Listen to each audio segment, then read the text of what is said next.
Bonjour à tous et bienvenue dans la 6e partie de ce MOOC consacré au carburant routier. Dans les 5 premières parties, on a détaillé les essences ainsi que les premières caractéristiques du gazole. On était resté sur le fait que l'on incorporait des molécules dites bio jusqu'à 7% volume dans le gazole dit B7.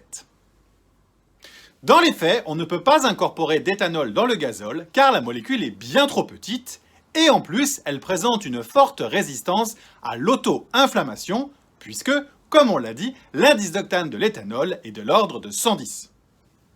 Soit une valeur bien trop importante quand on veut que, justement, dans le moteur diesel, les molécules aient une forte tendance à l'auto-inflammation.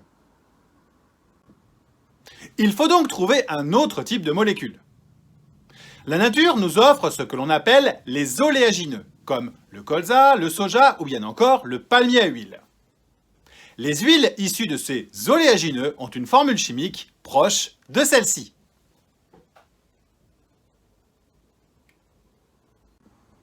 C'est-à-dire une molécule constituée de 3 acides gras reliés par un groupement en 3 atomes de carbone. 3 acides gras de 14 à 18 atomes de carbone chacun, c'est la raison pour laquelle on appelle ces molécules des triglycérides.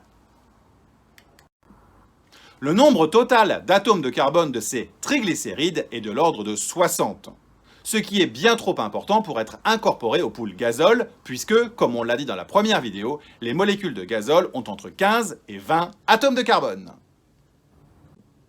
Donc, pour incorporer ces molécules, il faut les casser.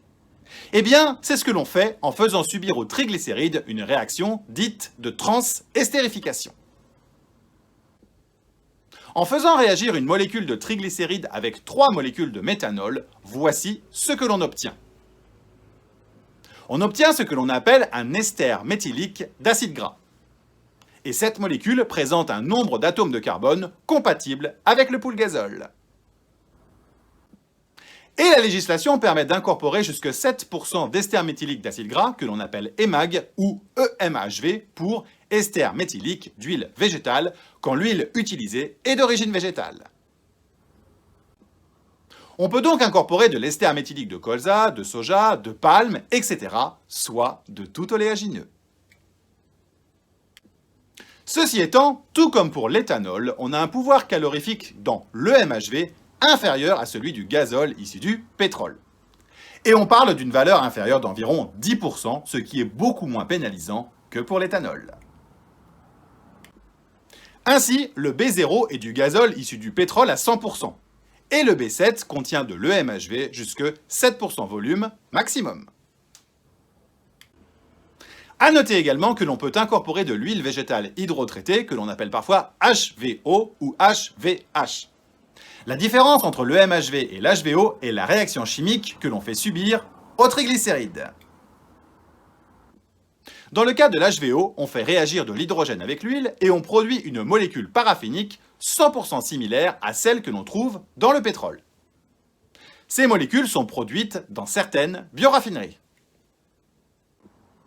Toutefois, cette HVO présente des propriétés de tenue à froid en retrait de celles d'un gazole issu du pétrole, puisque leur point de trouble est de l'ordre de plus 20 degrés pour une cible de moins 5 à plus 5 degrés dans le gazole fini.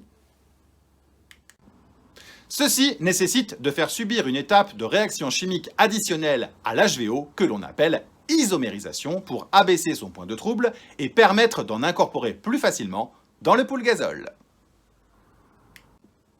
Et cette fois-ci, la quantité d'énergie est aussi élevée que dans un gazole issu du pétrole, donc pas de pénalité de consommation ni d'autonomie. Et voilà, le B0 et le B7 n'ont plus de secret pour vous.